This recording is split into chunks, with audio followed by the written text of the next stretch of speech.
From future Mr. Olympia to disappearing into oblivion, from an open prospect to losing his physique, 3 months without training, what happened to the unleashed Stefan Matala?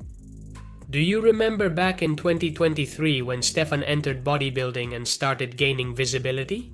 He surprised us all with that extraordinary The Anime physique, with gigantic arms, a massive and striated chest and shoulders, huge and pumped legs, and a slim waist.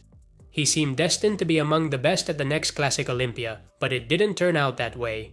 He seemed ready to beat the best in the world with his density and aesthetic. He generated a lot of excitement, a lot of hype. I don't know if it was at the level of Kaike Pro, at least the disappointment wasn't as big as with Kaike, but lately people aren't talking about him anymore, you don't see him as much, and he hasn't competed in a long time. What happened to this guy? I'm taking this opportunity to make this video because he's been posting some recent stuff. It's like he's back. He hadn't posted anything for a while, and he's even been deleting quite a few posts. He loves to delete things. Luckily, he's more active on YouTube. But first, I want us to remember, in 2024 he won the Portugal Pro and qualified for Mr. Olympia. And when he was preparing for that Olympia, his physique was deflating. He was losing that fullness, that incredible density that characterized him, but his definition was spectacular, right? I remember he was extremely shredded. But since he was so close to the weight limit, he had to suffer so much to make weight. He had such dense muscle, so he had to deplete himself. He even had to lose muscle, sacrifice muscle mass. He went catabolic and still decided not to compete in the Olympia.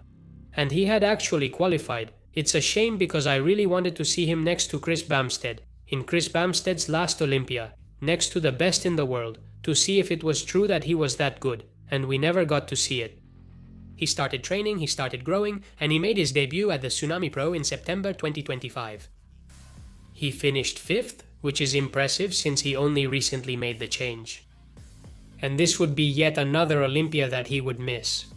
And here's an important story I want to tell you. It's about Patrick Tour, a famous bodybuilding coach, whom I've talked about many times before. He broke up with Stefan because he said he was irresponsible. He didn't send physique updates, didn't communicate, didn't answer, made excuses, and always messed something up. At least that's what the coach said, which doesn't have to be true. I have to say I trust him quite a bit.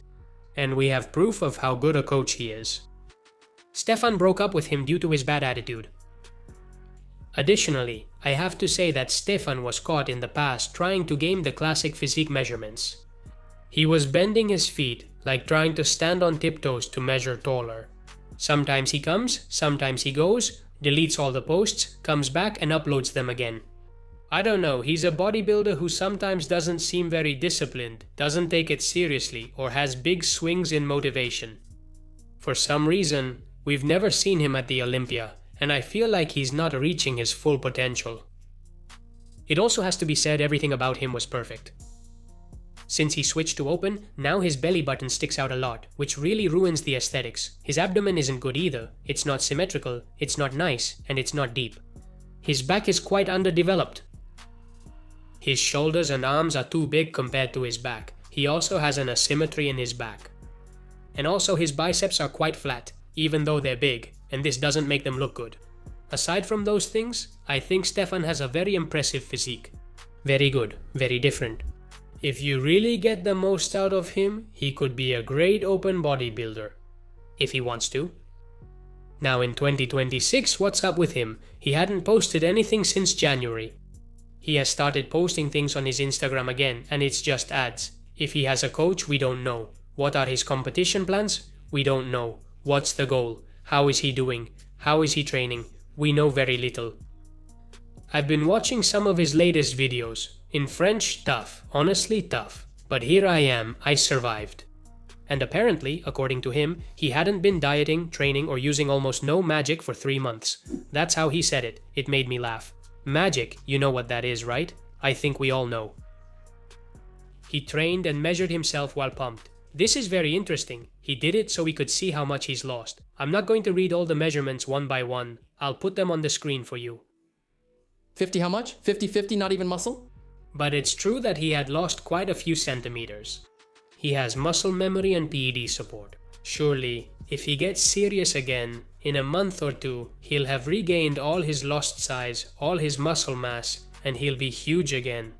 But it's true that his physique isn't what we were used to. And even after working out and getting pumped, he doesn't look as good. I think I saw it in one of his videos, that he was going to start preparing for 2027, that maybe he won't even compete this year, and he's definitely not going to be in the Olympia this year. But he hasn't discussed the plan, any dates, or the specific goal. In theory, by 2027 he will have come back improved. I hope so. I hope with a good coach. Let's hope he takes it seriously, moves to the open division, makes an impact, and gets a top 10 at the Olympia. I hope so. Do you guys think he'll be able to make a comeback and be better? And will he end up earning a place in the bodybuilding world? What do you think? I'll read your comments. I'm signing off. See you in the next video. Bye.